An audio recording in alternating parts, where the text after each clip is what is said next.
नमस्कार, Saraswati study channel आपका हार्दिक अभिनंदन व स्वागत करता है।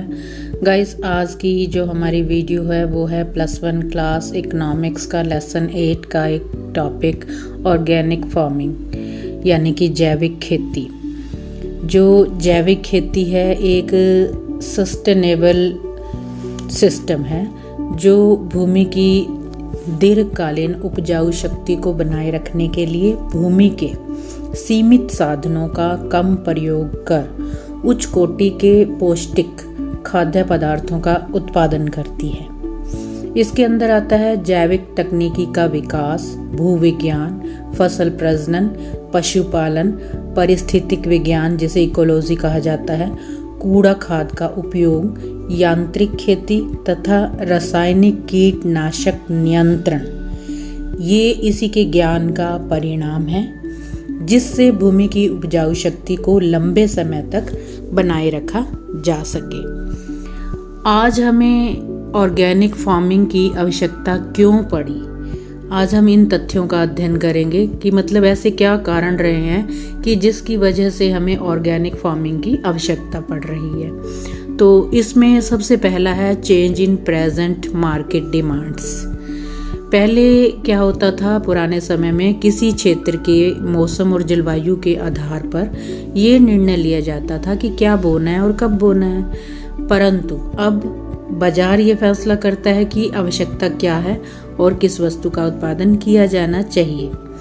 आज आंतरिक गुणवत्ता की बजाय बाहरी गुणवत्ता व मात्रा पर अधिक ध्यान केंद्रित होने के कारण रसायनों का उपयोग बढ़ गया है। फलस्वरूप रिड्यूस्ड इम्यूनिटी तथा बीमारियों में वृद्धि हुई है। उसके बाद है कमर्शियलाइजेशन ऑफ एग्रीकल्चर यानी कि कृषि का व्यापारीकरण। कृषि के अत्यधिक व्यापारीकरण के कारण मिट्टी, पानी, वायु, पशुओं तथा हमारे अपने शरीर में रासायनिक तत्वों की मात्रा इतनी बढ़ गई है। कीटनाशक दवाइयों के अत्यधिक प्रयोग से पर्यावरण में काफ़ी हद तक गिरावट आई है, क्योंकि ये कीटनाशक घुलकर पानी में बहे जाने के पश्चात भी दीर्घकाल तक पर्यावरण में बने रहकर पर्यावरण को नुकसान पहुंचाते हैं। हाइब्रिड सीड्स का प्रयोग व एक ही प्रकार की खेती का लगातार प्रयोग ये सिर्फ उत्पादकता की खातिर ही किए जाते हैं। उसके बाद थर्ड पॉइंट है use of wrong way of unsustainability यानी कि अधारणीयता का गलत मार्ग हमने चुन लिया है। अधिक अन्न पैदा करने का जो हमारा लालच है उसने हमें अधारणीयता का गलत रास्ता चुनने पर मजबूर किया है। खाद्य पदार्थों का कीटनाशक दवाइयों द्वारा दूषित होने के कारण हर वर्ष लाखों लोगों को अपनी जान से हाथ धोना पड़ता है और उत्पादकता में वृद्धि के बावजूद किसानों की धन संपत्ति फिर भी गिरावट में ही है, क्योंकि इसका लाभ केवल कृषि रसायन व बीज कंपनियों तथा फिर बहुराष्ट्रीय कंपनियों को ही अधिकतर हुआ है। तो कंक्लूजन, इस आधार पर जो हमने अभी पढ़े पॉइंट्स, इसके आधार पर इन समस्याओं का जो समाधान है वो केवल हम जैविक खेती में ही पाते हैं। तो इसलिए जैविक खेती की हमें आवश्यकता पड़ रही है। जैविक खेती के पर्यावरण तथा खाद्य पदार्थों की गुणवत्ता पर सकारात्मक प्रभाव पड़ता है और साथ ही किसानों को आत्मनिर्भर भी बनाती है तथा कि उनकी उत्पादन लागतों को भी घटाती है। इस संबंध में भी कुछ जो है myths and fallacies about organic farming यानी कि जैविक खेती के संबंध में भी कुछ भ्रांतियां, कुछ धारणाएं जो कि लोग बना लेते हैं वो पाई जाती हैं। तो जैविक खेती के संबंध में जो कुछ भ्रांतियां पाई जाती हैं वो निम्नलिखित हैं। तो सबसे पहला इसके अंदर है yields in organic farming are lower than chemical farming यानी कि जो रासायनिक खेती है उसकी तुलना में जैविक खेती का उत्पादन कम होता है। ऐसी धारणाएं लोगों के द्वारा, ऐसी भ्रांतियां पाल ली जाती हैं, तो ये सही नहीं है। लॉन्ग पीरियड के अंदर जैविक खेती का जो उत्पादन है वो रासायनिक खेती की तुलना में काफ़ी हद तक अधिक ही होता है। उसके बाद सेकंड पॉइंट है organic farming is not economical यानी कि जैविक खेती मितव्ययी यानी कि कम खर्चीली नहीं होती, तो यह धारणा भी बिल्कुल गलत है। यद्यपि घास पात से ढकने तथा कूड़ा खाद से ढकने की जो श्रम लागत है वो ज़्यादा होती है, लेकिन फिर भी रासायनिक खेती की कंपैरेटिवली ये लागत कम ही होती है।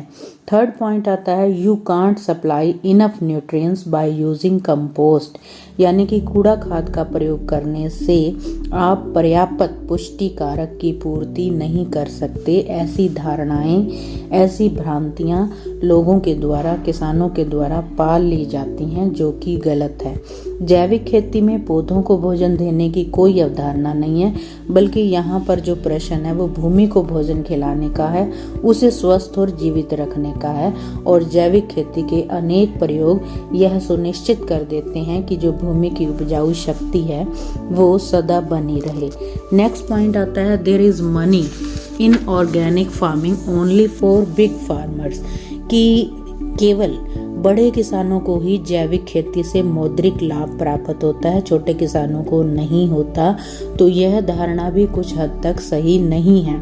प्रामाणिकता के आधार पर जैविक खेती जो है वो सभी के लिए लाभदायी होती है, चाहे वो छोटा किसान हो चाहे वो बड़ा किसान हो। उसके बाद पॉइंट आता है, फिफ्थ पॉइंट है हमारा the non use of chemical fertilisers and pesticides is organic farming, यानी कि रासायनिक उर्वरकों तथा कीटनाशक दवाइयों का अप्रयोग यानी कि प्रयोग ना करना जैविक खेती है। तो ये जो अंतिम भ्रांति है ये भी सही नहीं है। रासायनिक उर्वरक और कीटनाशक दवाइयों का प्रयोग ना करना जैविक खेती है, ऐसा नहीं है। बार बार कहा जा रहा है कि जैविक खेती का संबंध भूमि के स्वास्थ्य को बनाए रखना है, भूमि को भोजन देना है, ना कि पौधों को भोजन देना। वास्तव में यदि कृषि प्रणाली को सफलता प्राप्त करनी है तो इसे भूमि को भोजन खिलाने का जो उत्तरदायित्व है वो स्वीकार करना पड़ेगा, और जैविक खेती के अंदर ये चीज़ें ही आती हैं। तो अब हम करेंगे एडवांटेज ऑफ ऑर्गेनिक फार्मिंग, यानी कि जो जैविक खेती है उससे क्या लाभ होता है। तो सबसे पहला इसके अंदर आता है no use of synthetic chemicals, यानी कि संश्लिष्ट रसायनों का प्रयोग जैविक किसान नहीं करते। ये पेट्रोलियम आधारित होते हैं और पेट्रोलियम जो है वो एक गैर नवीकरण साधन है। उसके बाद आता है more quantity of secondary metabolites, यानी कि जैविक फसलों में अधिक मात्रा में गौण मेटाबोलाइट्स पाए जाते हैं। ये गौण मेटाबोलाइट्स वो पदार्थ होते हैं जो पौधों की इम्यून सिस्टम का एक पार्ट होता है और कैंसर जैसी बीमारियों का भी मुकाबला करने में ये सहायक होता है। नेक्स्ट पॉइंट है more nutrients in soil of organic farming, यानी कि जो जैविक खेती की मिट्टी है उसमें अधिक पौष्टिक तत्व पाए जाते हैं। नेक्स्ट है बेनिफिशियल इन प्रोडक्टिविटी, कि उत्पादकता को बढ़ाने में ये काफ़ी लाभदायक है जैविक खेती।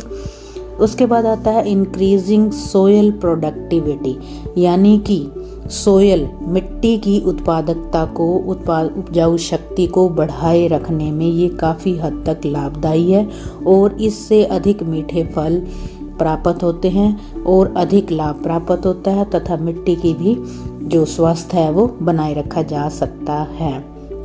उसके बाद आता है high level of nutrients in biocrops, यानी कि समय के साथ साथ जैविक फसलों के उत्पादन की जो दर है उसमें काफ़ी हद तक वृद्धि होती है, और उसके अंदर जो न्यूट्रिएंट्स हैं, पोषक तत्व हैं, वो काफ़ी हद तक जो हैं काफ़ी ऊंचे स्तर तक, हाई लेवल तक वो न्यूट्रिएंट्स बायोक्रॉप्स के अंदर पाए जाते हैं। अब हम करेंगे डिसएडवांटेज ऑफ ऑर्गेनिक फार्मिंग। तो इसके अंदर पहला पॉइंट है डिसएडवांटेज, यानी कि हानियाँ।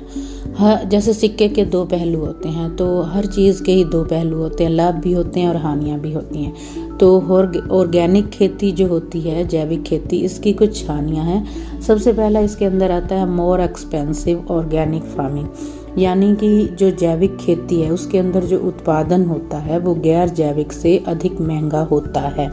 उसके बाद आता है लेबर इंटेंसिव, यानी कि अधिक श्रम गहन खेती होती है ये। नेक्स्ट है डिकम्पोज मिक्सचर प्रूव्ड सो हार्मफुल, यानी कि जैविक खेती के अंदर जो पशु खाद का प्रयोग किया जाता है उसमें काफ़ी हद तक घातक जीवाणुओं को पनपने का ज़्यादा जो है वो अनुमान होता है। नेक्स्ट है may be loss of crops.